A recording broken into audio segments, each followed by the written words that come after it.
नमस्कार, मैं हूं ज्योति सिंह। सुबह की बड़ी खबर में सबसे पहले खबर है बिलासपुर से। नववर्ष कार्यक्रमों के लिए दिशा निर्देश जारी कर दिए गए हैं। पुलिस की तरफ से सख्त निर्देश दिए गए हैं होटलों को, रेस्टोरेंट्स को और मैरिज प्लेसेस में, जहां पर कड़े दिशा निर्देश। सेलिब्रिटीज को बुलाने के लिए अनुमति लेना पहले जरूरी होगा। FL5 लाइसेंस के बिना शराब परोसने पर भी रोक रहेगी। सभी बार और रेस्टोरेंट को रात 12 बजे तक बंद होने के निर्देश दिए गए हैं। डीजे का उपयोग नियंत्रित डेसिबल में होगा। केवल हल्के संगीत की अनुमति होगी। सुरक्षा के लिए बाउंसर्स, CCTV अनिवार्य हैं। हुक्का, ड्रग्स और हथियार प्रतिबंधित हैं। होटल में प्रवेश के लिए रजिस्टर और पार्किंग की व्यवस्था सुनिश्चित करने के निर्देश दिए गए हैं। नियमों का उल्लंघन करने पर सख्त कार्रवाई होगी। तो हर साल जैसा कि देखा जाता है कि नववर्ष के मौके पर नए साल के सेलिब्रेशन में जमकर हुड़दंग होता है, हंगामा होता है, कई हादसे भी होते हैं, कई वारदातें होती हैं। उन सबको रोकने के लिए, उन पर लगाम लगाने के लिए ये दिशा निर्देश जारी किए गए हैं, जिसको सख्ती से पालन करने के लिए कहा गया है। और अगर पालन नहीं किया गया तो उनके खिलाफ सख्त एक्शन भी लिया जाएगा। सेलिब्रिटीज को बुलाने के लिए पहले अनुमति लेनी बहुत ज्यादा जरूरी है। साथ ही FL5 लाइसेंस के बिना अगर शराब परोसी तो भी कार्रवाई की जाएगी। दुर्गा प्रसाद मिर्धा हमारे संवाददाता हमारे साथ जुड़ रहे हैं ज्यादा जानकारी के साथ। दुर्गा, आपकी बार बहुत सख्ती से यहाँ पर पुलिस दिख रही है। पहले से पहले ही इस तरीके की व्यवस्था करने की कोशिश की जा रही है ताकि न्यू ईयर सेलिब्रेशन के वक्त कोई भी ज्यादा जिस तरीके से हुड़दंग की, हंगामे की शिकायतें आती हैं, उन पर लगाम लग सके। जी बिल्कुल। नए साल के उपलक्ष्य में कई सारे जगहों में रात्रि समय में कार्यक्रम आयोजन किए जाते हैं, जिसको लेकर सुरक्षा के लिए पुलिस प्रशासन ने सख्त निर्देश दिए हैं बार संचालकों और बड़े कार्यक्रम आयोजनों को। इसमें कई तरह की सावधानियां बरतने को निर्देश दिए हैं। इस तरह किसी तरह की लापरवाही अगर बरती जाएगी तो उनके खिलाफ सख्त कार्रवाई किए जाएंगे, ऐसा पुलिस प्रशासन ने बार संचालकों और कार्यक्रम आयोजनों को कहा है। जी, इसके अलावा और अगर कोई इन रूल्स का उल्लंघन करते हुए पाया जाता है दुर्गा, तो क्या एक्शन पुलिस की तरफ से उसके खिलाफ लिया जाएगा?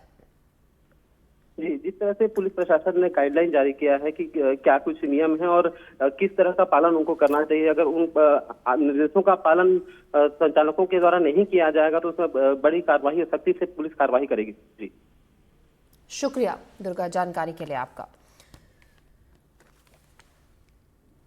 खबरों में बढ़ते हैं आगे। जबलपुर रेलवे स्टेशन पर देर रात चाकूबाजी की वारदात सामने आई, जहां प्लेटफॉर्म नंबर 2 पर एक यात्री पर हमला कर बदमाश बैग छीनकर फरार हो गए। चाकूबाजी में गंभीर रूप से घायल झारखंड निवासी यात्री सुजीत रविदास को अस्पताल में भर्ती कराया गया है। अक्टूबर में एक यात्री की चाकू मारकर हत्या कर दी गई थी, जब वो स्टेशन पर चाय पीने के लिए गया था।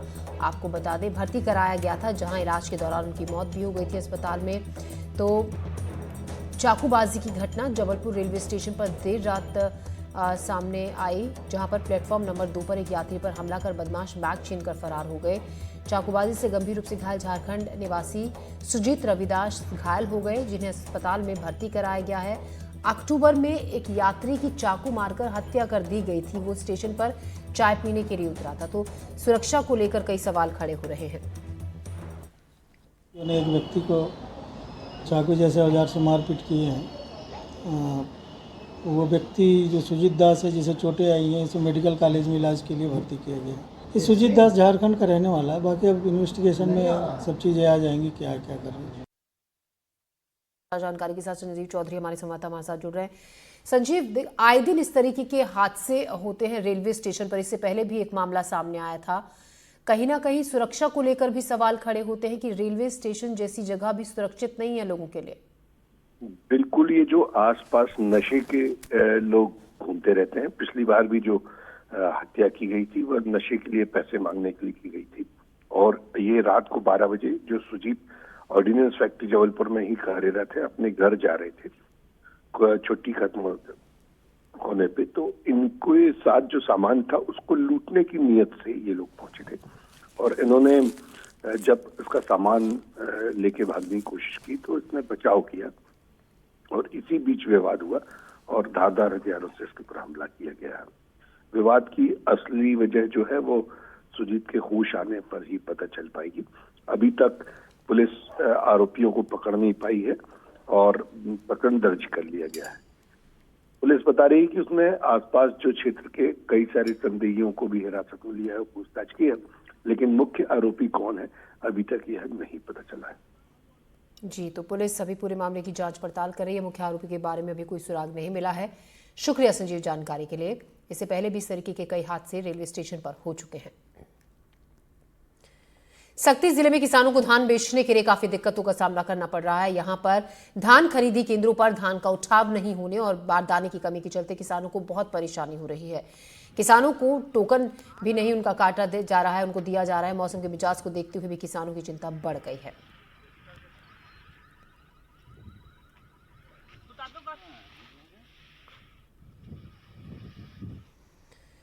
महाराष्ट्र सीमा पर बसा निमाड़ क्षेत्र का बुरहानपुर जिला कभी सफेद सोना कहा जाता था। फसल कपास का हब यहां पर हुआ करती थी, लेकिन धीरे धीरे अब इस इलाका सफेद सोना अपनी जो पहचान है उसको खोता जा रहा है। सफेद सोने की अपनी पहचान खो रहा है। 2 दशक पहले बुरहानपुर में एक सीजन में करीब 10 लाख क्विंटल कपास की आवक हुआ करती थी, लेकिन अब बमुश्किल 1 लाख क्विंटल कपास की ही आवक है। पहले जिले में कपास की 20 जिनिंग प्रेसिंग फैक्ट्रियां थी, जिसमें हजारों मजदूरों को रोजगार भी मिलता था, लेकिन अब केवल एक ही फैक्ट्री काम कर रही है।